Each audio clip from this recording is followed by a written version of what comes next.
আসসালামু আলাইকুম। এই যে বিশ্বাসপাড়ায় জামে মসজিদের রান্নার আয়োজন চলছে। আমাদের নতুন বাবুর্চি চৌকান্ডা থেকে আগত গফুর সাহেবের রান্নাটা চলছে। গফুর সাহেবের জন্য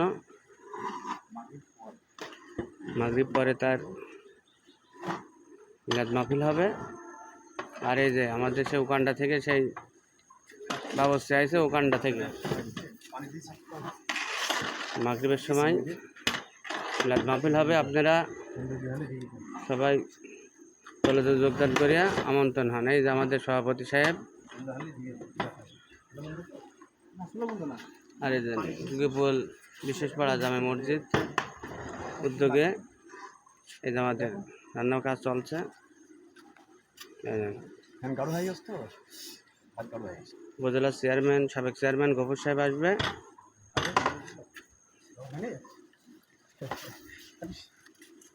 রান্নার কাজ শুরু চলছে। তাছাড়া লবণ কিন্তু একটু কম করে দাও, বেশি হয়ে গেলে যাই যাবে না।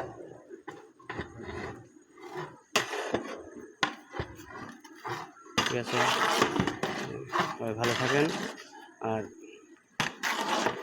মিলাদ মাহফিলে উপস্থিতি হওয়ার জন্য আপনাদের বিশেষভাবে অনুরোধ করা হইল। আসসালামু আলাইকুম।